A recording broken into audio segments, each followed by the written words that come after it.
કેમ છો મિત્રો? જય યોગેશ્વર, જય સ્વામિનારાયણ, જય શ્રી કૃષ્ણ. હું છું શિલ્પાસ કિચન રેસિપીસમાં તમારું સ્વાગત કરું છું. મસ્ત મજાનો ચટાકેદાર નાસ્તો કોને ન ભાવે? અરે બધા આંગળા ચાટી ચાટીને ખાય. મિત્રો, આજે જે મેં વાનગી બનાવી છે ને, એ તો અમારા ઘરના બધા જ લોકો ફટાફટ સફા ચટ કરી ગયા. અને તમે જો આવી રીતે બનાવશો ને તો તમારા ઘરમાં પણ આ જ હાલત થશે. બધા લોકો ખાતા નહીં ધરાય. અને આને તમે બાળકોને કે મોટાઓને ટિફિનમાં પણ આપી શકો છો. તો ચાલો આપણે આવી ચટાકેદાર નવો નાસ્તો બનાવવાનું શરૂ કરીએ.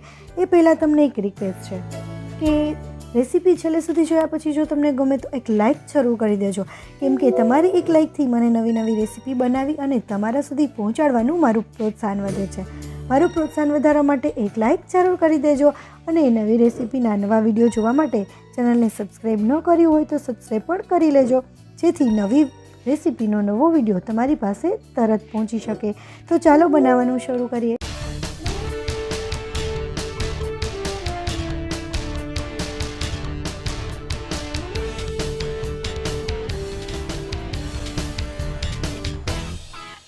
એના માટે મેં અહીંયા મકાઈ લીધી છે. આ અમેરિકન મકાઈ છે. તો એના આ રીતે દાણા કાઢી લેશો.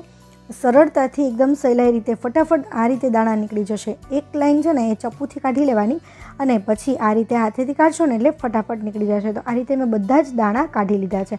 મેં લગભગ આ અડધાથી થોડો ઓછો એટલો મકાઈનો ડોડો લીધો હતો અને એના અડધા વાટકા જેટલા દાણા નીકળ્યા છે. હવે એક બાફેલું બટેટું લીધું છે, મિક્સર જારમાં એની અંદર નાખી દઈશું અને 3 ચમચી જેટલું આપણે એની અંદર દહીં એડ કરીશું. મિત્રો, મકાઈ તમે ન ખાવી હોય કે જ્યારે મકાઈની સિઝન ના હોય ને ત્યારે મકાઈને અવોઇડ પણ કરી શકો છો. એની જગ્યાએ તમે કોઈ પણ શાકભાજી એની અંદર એડ કરી શકો છો. દૂધી છે, કોબીજ છે કે બીજું તમને જે બાળકોને ખવડાવવું હોય કે ઘરનાને ખવડાવવું હોય ને એ તમે નાખી શકો છો. તો આ રીતે બટેટું બાફેલું હતું ને એની સરસ પેસ્ટ બનાવી લીધી છે અને એ પેસ્ટને આપણે એક અલગ વાટકામાં કાઢી લઈએ. હવે આ વાટકામાં કાઢી લીધી છે અને ત્યાર પછી જે મિક્સરનું જાર હતું ને એની અંદર જ આપણે મકાઈના દાણા એની અંદર એડ કરી દઈએ. ત્યાર પછી એની અંદર ડુંગળી સમારેલી છે, એક મોટી ડુંગળી લીધી હતી મેં, એટલી સુધારેલી છે. ત્યાર પછી 8થી 10 લસણની કળી આવી રીતે નાની નાની કટકી કરેલી છે, તો એને પણ અંદર એડ કરી દઈશું. ત્યાર પછી એક મોટું મરચું હતું એ પણ એની અંદર એડ કરી દઈશું અને ત્યાર પછી એને ઢાંકી અને ક્રશ કરી લઈશું. આને અધકચરું જ ક્રશ કરવાનું છે, એકદમ સરસ હજી ક્રશ નથી કરવાનું. પણ આટલું અધકચરું ક્રશ થઈ જાય ને ત્યાર પછી એક ટમેટું લઈ લેવાનું છે અને એના મોટા કટકા કરી અને એને ફરીથી ક્રશ કરી લઈશું. મિત્રો, ટમેટું પછી નાખવાનું કારણ છે કે જો તમે પહેલાં જ ક્રશ કરશો ને તો ટમેટું જે છે ને એકદમ સાવ ક્રશ થઈ જશે અને એની જે પેસ્ટ જેવું થઈ જશે. અને આ રીતે તમે ટમેટું ક્રશ કરશો ને તો એની કટકી અને કણી રહી જશે, એ ખાવામાં સરસ લાગશે. તો હવે મેં અહીંયા એક બાઉલમાં અડધી વાટકી જેટલો રવો લઈ લીધો છે અને ત્યાર પછી એક મોટી વાટકી જેટલું મેં ચણાનો લોટ એડ કરું છું એની અંદર. અને રવાનો લોટ અને ચણાનો લોટ બંને સરસ રીતે આપણે મિક્સ કરી લઈએ. ત્યાર પછી એની અંદર થોડી એવી હળદર નાખી દઈએ, અડધી ચમચી જેટલી. અને ત્યાર પછી ટેસ્ટ પ્રમાણે આપણે મીઠું નાખીશું. અત્યારે મીઠું છે આપણે લોટના પ્રમાણમાં અને જે મસાલો તૈયાર કર્યો છે એના બંનેના પ્રમાણમાં આપણે એડ કરી દઈએ છીએ. અને ત્યાર પછી થોડી એવી વરિયાળી છે, અડધી ચમચી પોણી ચમચી જેટલી, એ આપણે આ રીતે મસળી અને નાખીશું, જેનાથી એનો સ્વાદ અને ટેસ્ટ અને સુગંધ પણ સરસ આવે. ત્યાર પછી પોણી ચમચી જેટલા ચીલી ફ્લેક્સ છે અને અડધી ચમચી જેટલો ઓરેગાનો છે. તમે ચીલી ફ્લેક્સની જગ્યાએ લાલ મરચું પાવડર પણ નાખી શકો છો. હવે ત્યાર પછી 1 ચમચી જેટલું આપણે ધાણા જીરું પાવડર નાખીશું અને આ બધા સૂકા મસાલા ફરીથી મિક્સ કરી દઈશું. આ રીતે સૂકા મસાલાને મિક્સ કરવાનું કારણ છે કે બધે જ મસાલા સરસ રીતે મિક્સ થઈ જાય. હવે ત્યાર પછી આપણે જે પેસ્ટ બનાવેલી હતી મકાઈની એ એની અંદર આપણે એડ કરી દઈશું. બધી જ પેસ્ટ નાખી દઈએ અને ત્યાર પછી આપણે જે બટેટું છીણી અને બટેટું બાફી અને એની પેસ્ટ બનાવેલી હતી ને એ આપણે એની અંદર એડ કરી દઈશું. બધી જ પેસ્ટ એની અંદર નાખી દઈએ. અને મિત્રો, તમે અહીંયા મેં દહીં નાખેલું હતું, તમે પેસ્ટ કરવામાં છાશ નાખશો તો પણ ચાલશે અને જો જરૂર પડે તો થોડી વધારે છાશ નાખવી કે થોડું વધારે દહીં નાખવું પેસ્ટ કરવામાં. હવે ત્યાર પછી આપણે બધું જ સરસ રીતે મિક્સ કરી દઈએ. મિત્રો, આ જગ્યાએ હું તમને યાદ કરાવી દઉં છું કે જો તમે મારી ચેનલને સબસ્ક્રાઈબ નથી કર્યું તો આવા જ નવા વિડીયો જોવા માટે ચેનલને સબસ્ક્રાઈબ કરી લેજો.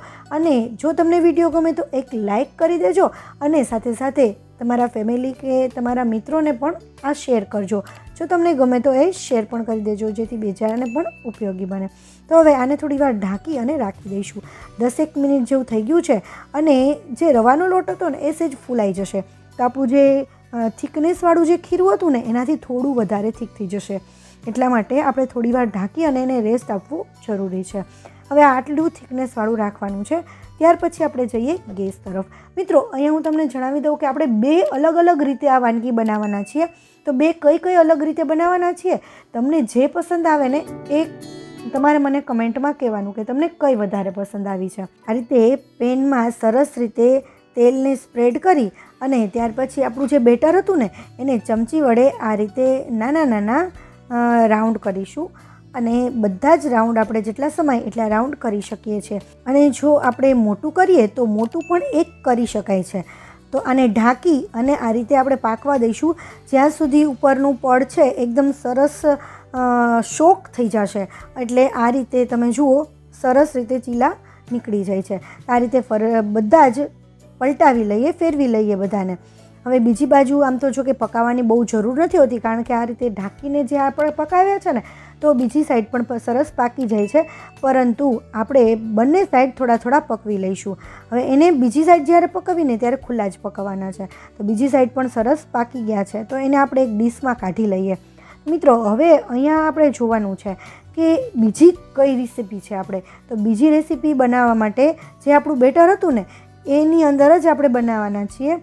તો એ બેટરની અંદર 2 ચમચી જેટલું આપણે તેલ નાખીશું. તેલ નાખવાનું કારણ છે કે આપણું જે બેટર છે ને એ સરસ મોઇશ્ચરવાળું થઈ જશે અને આપણે આને પણ સરસ રીતે એકદમ મિક્સ કરી લેવાનું છે. તેલ બધી જગ્યાએ પ્રોપર રીતે મિક્સ થઈ જાય ને ત્યાં સુધી આ રીતે આપણે ફેટી લેવાનું છે. બધી જ જગ્યાએ સરસ મિક્સ થઈ ગયું છે અને ત્યાર પછી આપણે એની અંદર અડધી ચમચીથી પણ થોડો ઓછો એટલો આપણે ખાવાનો સોડા નાખીશું. ખાવાનો સોડા જો તમારે ન નાખવો હોય ને તો તમે અડધું પેકેટ ઈનોનું પણ નાખી શકો છો. અને થોડી એવી છાશ અથવા પાણી અથવા તો લીંબુના 4-5 ટીપા નાખી અને એને મિક્સ કરી દેવાનું. લીંબુના ટીપા કે એ બધું નાખવાનું કારણ પણ એ છે કે જે સોડા છે ને એ એક્ટિવેટ થાય છે. પેનમાં આપણે ફરીથી થોડું તેલ નાખી દઈશું અને તેલને સરસ રીતે સ્પ્રેડ કરી દઈશું. આ રીતે બધી જ જગ્યાએ સ્પ્રેડ થઈ જવું જોઈએ. અને આપણે આમાં સાઈડમાં પણ સ્પ્રેડ કરીશું. જો તમારી પાસે નોનસ્ટિક ના હોય ને તો નોનસ્ટિકમાં ખાસ જોવું કે સાઈડમાં પણ એકદમ સરસ રીતે સ્પ્રેડ થવું જોઈએ, જેથી આપણું બેટર છે ને એ ક્યાંય પણ ચોંટે નહીં. તો હવે તેલ બધી જગ્યાએ સ્પ્રેડ થઈ ગયું છે અને થોડું તેલ જે છે ને એ તેલ વચ્ચે લઈ લેવાનું છે. હવે બધું બેટર આપણે એની અંદર એડ કરી દઈશું. બધું જેટલું છે ને એટલું બધું જ બેટર આપણે એડ કરી દેવાનું છે. મિત્રો, અહીંયા તમારી પાસે બેટર વધારે જ હોવું જોઈએ, કારણ કે આની જે છે ને થોડી થિકનેસ વધારે થવી જોઈએ. જો થિકનેસ થશે ને તો જ આ નાસ્તો છે ને તમારો બહુ વધારે સરસ લાગશે અને દેખાવમાં પણ સરસ લાગશે અને ટેસ્ટમાં પણ સરસ લાગશે. એટલે આને બધી જગ્યાએ સરસ રીતે આમ સ્પ્રેડ કરી દઈએ. એક સરખું સ્પ્રેડ કરી દેવાનું છે. અને એક સરખું સ્પ્રેડ થઈ જાય ત્યાર પછી એને ઢાંકી અને આપણે પકાવવા દઈશું.